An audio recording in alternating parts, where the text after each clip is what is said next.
না আপনাকে দূরত্ব করে দিয়েছিল, আপনাকে আটকে রেখেছিল, মানে আপনার কাছে গিয়ে চাইলেও আসছিল না, আপনার কাছে চাইলেও আসছিল না, নিজেকে আমরা বলি না যে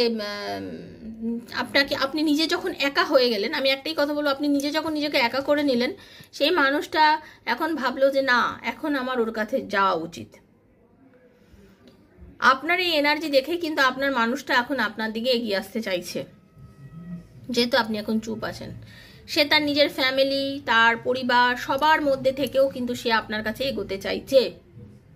সব কিছুর পরেও সে খুব ভালোভাবে বুঝতে পেরেছে, আপনি যার জন্য রিডিং দেখছেন, সে খুব ভালোভাবে বুঝতে পেরেছে যে সেই মানুষটা আপনার সাথে যথেষ্ট বাজে ব্যবহার করেছে। একটা দানবরূপী শক্তি যেন তার উপরে ভর করেছিল, খুব বাজে ব্যবহার, কোনো ব্যালেন্স করছিল না সে, হ্যাঁ, কোনো একটা মানে কোনো ব্যালেন্স করতে চাইছিল না সে, একটা রিলেশনশিপটাকে একটা বোঝা মনে করছিল এতদিন ধরে। আপনি তাকে যতই বুঝিয়েছেন, আপনি অনেকবার, আপনি আশাহত হননি, কিন্তু আপনি কিন্তু আশায় মানে আপনি আশাটাকে পুরোভাবে ধরে রেখেছিলেন, আপনি আশা রেখে দিয়েছিলেন যে না, আমি একদিন এটাকে চেঞ্জ করতে পারবো, এবং আপনার এই মনের জোর আপনার পার্টনারের আশাকে মানে বাঁচিয়ে রেখেছে। সে কিন্তু এই নেগেটিভিটি বলুন বা তার যে চাপ, তার যে একটা বোঝা, তার যে সবসময় মনে হচ্ছে যে কীভাবে এগুলো ঠিক করবো, কি করে হবে, এই জায়গার থেকে কিন্তু সে নিজেকে ঠিক করার চেষ্টা করছে। তার অনেক চাপ মনে হয়েছে, তার অনেক চাপ মনে হয়েছে আপনাকে একটা সময় তার বোঝা মনে হয়েছে, সে মনে করতে পারছিল না যে সে কি করবে। ভালোবাসার উপর বিশ্বাস উড়ে গেছিল। কেন উড়ে গেছিল, কি জন্য উড়ে গেছিল, সেই রিডিংটা কিন্তু আজকে করছি না। আজকে করছি যে আপনার 72 ঘন্টার মধ্যে কি চেঞ্জ হতে পারে, সেটাই রিডিং। হ্যাঁ, তো ক্লিয়ারলি ওটাই আমি এখন বলবো, সেটা নিয়েই আলোচনা করছি। অনেকে তো ভাববেন যে কি সেইটা, না, ওইটা রিডিং কিন্তু আজকে হচ্ছে না।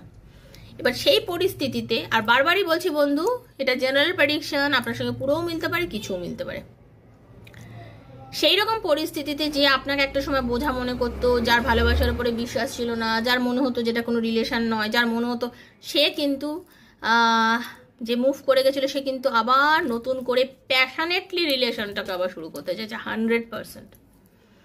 আপনাকে হঠাৎ করেই দেখবেন সে কল মেসেজ করছে, হঠাৎ করেই দেখবেন আপনার সাথে, হঠাৎ করে আপনাদের যাদের একদম পুরো ব্লক সিচুয়েশনের মধ্যে দিয়ে অনেকেই আছেন, যারা একদম পুরো ব্লক আছেন, কোনো রকম যোগাযোগ নেই আপনাদের মধ্যে, বা কথা হলো ভীষণ কম, সেই সিচুয়েশনেও আমি এটা বলবো যে আপনার পার্টনার কিন্তু আপনার সাথে কোনো না কোনোভাবে যোগাযোগ করছে।